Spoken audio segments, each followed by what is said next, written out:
Introduce number.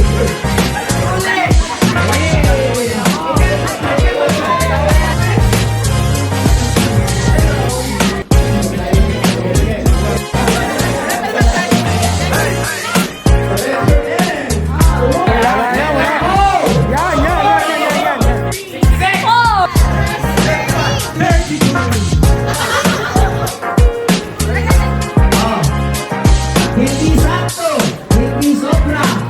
Amen. For you today. And there's just one thing that I want to say. Thank you, Lord.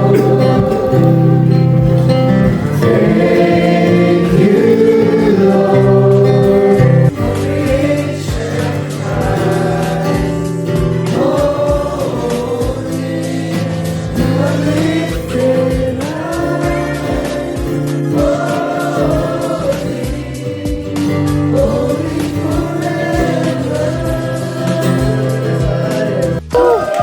So ayun, and today we are apart from glorifying God in this place, but we also wanted to give some encouragement to our pro athletes na magko-compete for today's ating games. Give a round of applause naman. Let's go!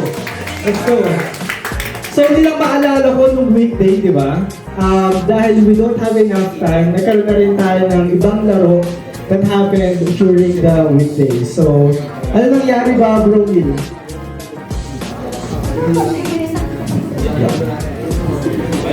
Monday, Oo. yes. Naglang. Oo. Nakakabak ang nakumuswa ka.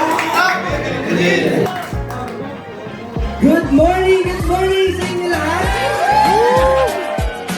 Grabe, no? It's so good to see your beautiful and handsome faces for today. Grabe, kaganda ng mga ngiti ninyo, ha? Agree pa kayo na sobrang blessed yung morning natin today?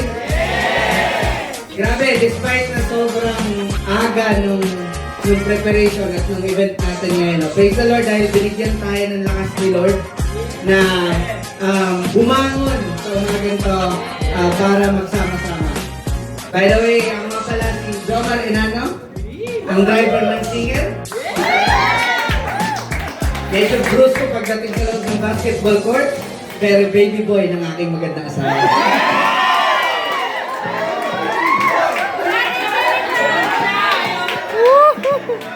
Okay, so again, salamat sa mga organizers at volunteers na nag-commit at nagpagamit kay Lord para maisakatuparan yung araw na ito. Grabe, nakakatawa ito. Una-una, salamat sa organizers, Jolly Gang. Anyway, nagtitipon-tipon tayo ngayon. Yung nasabi sa libro ni Jojo Omar. Not as players, but as friends, brothers, sisters, and one family. Guys. So, sa araw na to, let's enjoy the game. No? Share natin ang isa't isa, encourage natin ang isa't isa. Let's play with our hearts, and let's keep the spirit of fellowship. Okay? Sa akin naman, mabilis lang bro. Na-experience ko ng love ni Christ through fellowship. Simpleng bagay lang. Like, every Sunday, di ba, mag-church or kapag Saturday, magkakaroon ng gathering with a day group. Gusto ko yung idea na binigay ng mga wives din na parang kayo mga husbands before you do something else. Like, maglaro ng Beyblade, maglaro ng ML. Do something na magkamustahan lang. Personally, kaya mabilis na kamustahan. And it really helped me to feel yung love ni God. Kasi simple pa kamusta ng bawat isa. Nakakapag-share ako struggle sa work, struggle sa papers, ganyan. And dun ko nasasabi na, bro, actually, may struggle kami sa work ngayon, ganyan. Please pray for, for strength, ganyan. So, sobrang helpful niya na hindi ko siya na-experience sa Pinas kasi wala kaming day group doon na pwede mo palang ma-share sa kapwa mo lalaki yung struggle mo. Pero bago tayo mag-start, let's take our moment to pause and reflect. So, ang event natin today ay hindi lang tungkol sa panalo o sa championship. Today isn't just about fun and winning. It's about something deeper. It's about unity that goes beyond the screen. It's about one family in Christ. It's about glorifying God on every good game, every nice one, bro, at tara isa pa. It's about glorifying our Lord and Savior. This is the question. What if the biggest win today isn't the championship title, but how we love and unite bilang magkakapatid kay Christ?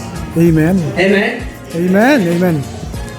So, kahit anong playstyle natin, tandaan natin na lahat tayo ay anak ng Diyos.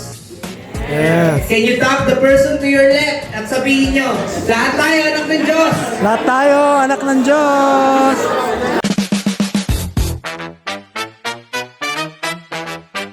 Prioritizing God will really fix things. First spiritual win natin is love. How can we show love while playing? By encouraging our teammate, kahit na nagkakamali sila, kahit ang bigat-bigat na, let's still love and encourage them na kaya mo yan. Nandito kami para sumuporta sa'yo.